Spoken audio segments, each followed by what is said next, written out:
Hi people, what's up? Bienvenidos hoy a mi mesa de trabajo.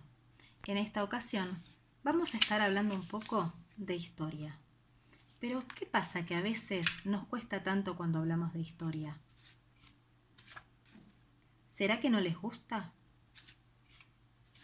¿Será que no la entienden o que se preguntan ¿de qué me sirve saber cosas que pasaron hace tantos años? ¿Será que a veces no nos podemos acordar de todo o que nos resulta difícil poner en palabras las cosas que sí sabemos? ¿Será que la historia nos resulta muy complicada?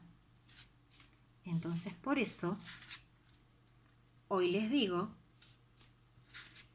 que si prestan mucha atención y escuchan bien, pueden llegar a ver la historia como si fuera un cuento. Un cuento en el que hay hechos, personas y lugares. Entonces, de esta manera, pueden llegar a descubrir que tal vez la historia no sea tan complicada como pensábamos al principio. Entonces, viéndolo de esta manera como si fuera un cuento, vamos a comenzar a hablar de la Revolución Francesa. Pero, antes de eso, necesitamos aclarar qué significa la palabra revolución. Una revolución es un cambio profundo que se va a dar en una sociedad. Ese cambio puede ser un cambio económico, un cambio político, un cambio social o todos ellos. En el caso de la Revolución Francesa, vamos a pasar de una monarquía a una república en 3 etapas. Cuando hablamos de monarquía, estamos hablando de que la soberanía, que el poder es del rey. El rey es el monarca y el dueño de todo, y que las personas que viven allí son los súbditos del rey. En cambio, en una república, el poder es del pueblo. El pueblo forma una nación y las personas que viven en esa nación son ciudadanos. Pero volvamos un poquito a nuestro tema de hoy, que es la Revolución Francesa. La Revolución Francesa ocurrió en Francia en el año 1789. Su rey era Luis XVI y la reina María Antonieta. Ellos fueron muy conocidos por sus excentricidades, gastaban mucho dinero en fiestas y en banquetes. Entonces, sus gastos personales son conocidos como algunas de las causas de la Revolución Francesa, pero también hay otras. La poca preocupación de los reyes por el bienestar del pueblo, el dinero invertido en guerras que eran consideradas innecesarias, los lujos y excesos de beneficios que tenía la parte más alta de la sociedad, que no pagaba impuestos, y las malas cosechas. El clima de esa época generó que muchas cosechas se perdieran y que se tuvieran que cobrar impuestos muy caros por los alimentos. Uno de los impuestos más caros que se pagaba era el del trigo, que es con lo que se hace el pan, y el pan era la base de la alimentación de gran parte de la sociedad francesa. Si hablamos de la sociedad, tenemos que ver a la sociedad como una sociedad estamental. La sociedad francesa estaba dividida en 3 grupos. Cada grupo era llamado Estado. Entonces, veamos a la sociedad en forma de una pirámide. La representación sería así. En la cúspide encontramos al rey y el primer estado estaba formado por el clero y por la nobleza de la corte. Ellos gozaban del beneficio de no pagar impuestos y cobraban el diezmo. El diezmo es el 10% de todo lo cosechado por los campesinos franceses.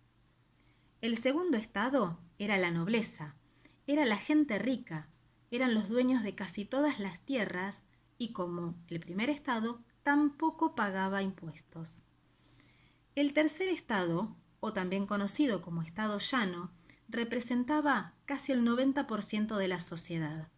Aquí encontramos a abogados, médicos, pero también artesanos, obreros y campesinos. Ellos sí pagaban impuestos y debían hacerlo con dinero o con sus cosechas. Vivían en muy malas condiciones y muchos de ellos estaban desnutridos e incluso enfermos.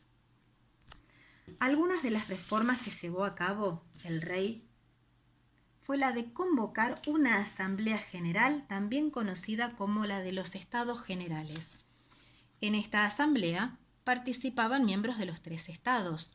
Fue convocada en Versalles en el año 1789 y era dirigida por el mismo rey Luis XVI. Esta asamblea tenía como objetivos tratar los problemas de la sociedad, pero rápidamente se condenó el poder absoluto del rey. Se empezaron a establecer acuerdos para sancionar una constitución, donde ya se empieza a hablar de derechos, y también se decidió que se iba a votar cada vez que se decidieran aumentar los impuestos o crear impuestos nuevos. Ante la amenaza que sentían los miembros de la nobleza por perder sus privilegios, presionaron al rey para que esta asamblea sea clausurada. Cuando esta noticia llegó a los miembros de la sociedad, empezaron algunos conflictos y descontentos, por lo que se autoconvocaron en una Asamblea Nacional Constituyente. Por lo tanto, se anuló los Estados Generales y representaba esto un camino para posibles reformas que beneficiaran al pueblo. Una vez más, los miembros de la nobleza se sintieron amenazados y volvieron a presionar al rey para que no solamente cancelara esta asamblea, sino también para que echara a un ministro que él tenía, que ayudaba al pueblo y cuidaba de sus necesidades.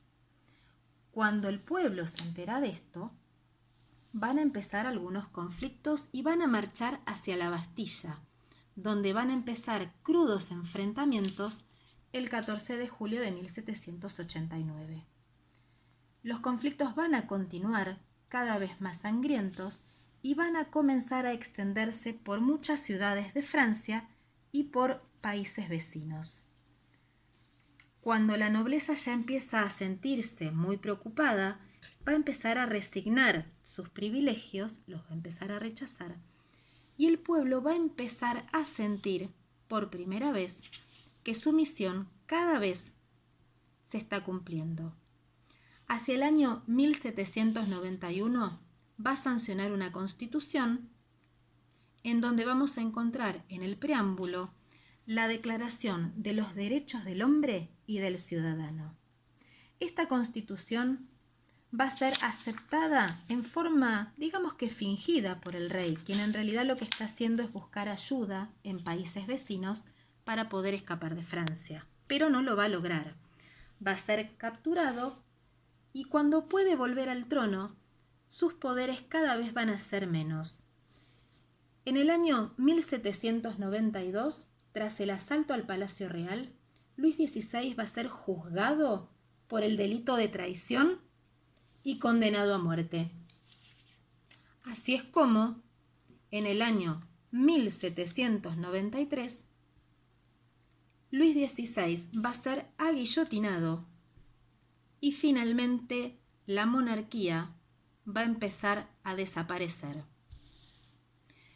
Como todo hecho histórico va a tener consecuencias. Una de las consecuencias va a ser el principio del fin de los reinados en Europa. La aparición de los derechos, convirtiendo a los súbditos en ciudadanos. La aparición de las constituciones que van a avalar esos derechos. El aumento del poder de la burguesía y también el paso de un sistema feudal a un sistema capitalista. Pero una de las consecuencias que más nos van a interesar a nosotros van a ser estas, las ideas revolucionarias que en algún momento van a empezar a llegar al continente americano y que en el Río de la Plata van a ser clave para la Revolución de Mayo. Así que bueno, chicos, después de haber visto a modo de cuento la Revolución Francesa y estando en mi mesa de trabajo, podemos decir que tal vez, y solo tal vez, la historia